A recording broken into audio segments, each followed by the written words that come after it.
Hey everyone, George here. So if you're a construction contractor, you probably spend thousands every year on boots, jeans, hoodies, branded shirts, safety gear, and so on. So you might be asking yourself, what can I actually deduct? Or what would potentially cause a problem with the IRS? In today's episode, I'm breaking down when work clothing is actually deductible and when it's not, and how smart contractors can structure this to save real money, especially if you have employees. So without further ado, let's get started.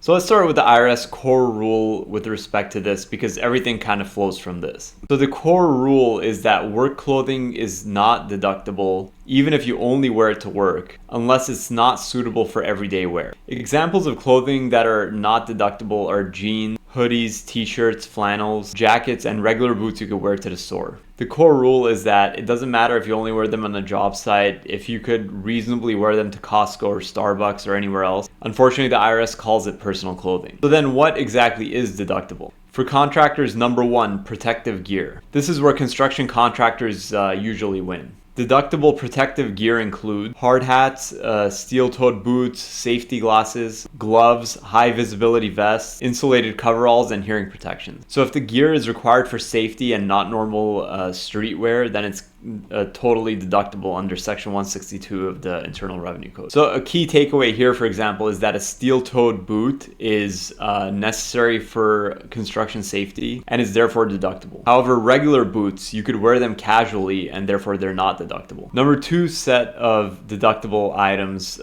for construction are specialized work apparel. Some construction clothing qualifies because it's clearly job specific. Examples are grease-stained heavy-duty overalls, fire-resistant clothing, specialized trade uniforms. If you wouldn't wear it off the job and no normal human would, then it would pass the test. Number three set of deductible clothing are branded or logo clothing, although we do have to be careful here. Logo clothing is deductible only if it's clearly promotional, it's required for work, and it's not worn personally. Examples that might qualify are required logo uniforms and distinctive company branded gear not worn outside of work. So for this, a company polo that you wear to dinner would probably not pass the test, would not be deductible, but a required logoed uniform that clearly identifies workers and is a bit of a safety precaution, that would most likely pass the test. So what else is deductible? So laundry and dry cleaning, what could get deducted here? If the clothing itself is deductible, then so is the dry cleaning, laundry, and maintenance. So if you're washing safety gear, overalls, uniforms, things like that, then I would track it and you could definitely deduct it. So again, as with anything else, either the purchase of the uniforms, the protective boots, protective glasses, all this stuff that's potentially deductible,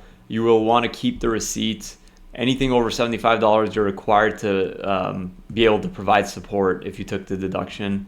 So I've mentioned this on another episode. Always use your Google or Apple photos. Just snap a photo and keep it. Nowadays, the AI could always sort it by date. You can move it to a folder of receipts. But the bottom line is that you need to keep receipts for all this, and they can be in digital format. They don't need to be actual paper hard copy receipts. So how do you go about deducting all this if you have employees? Unfortunately, there were some rule changes with the recent laws passed, and federally, it's not allowed to deduct employees' clothing anymore, even if the clothing qualifies. So what's the workaround with this? There is something that's called an accountable plan, and smart construction companies, they tend to have accountable plans in place.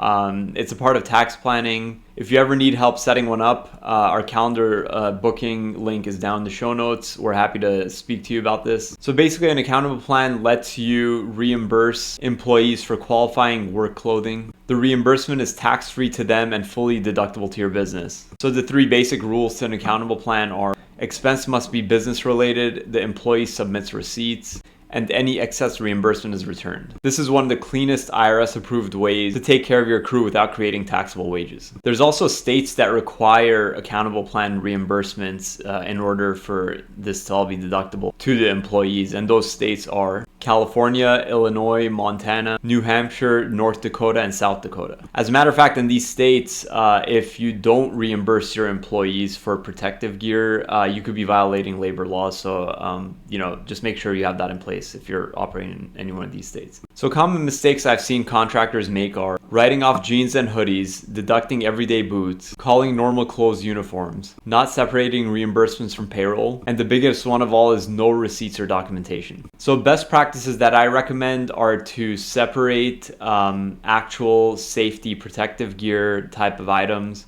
or logoed branded shirts from regular clothing. Use an accountable plan if you have employees. Reimburse with separate payments and not payroll, or in your payroll it should be coded as a reimbursement.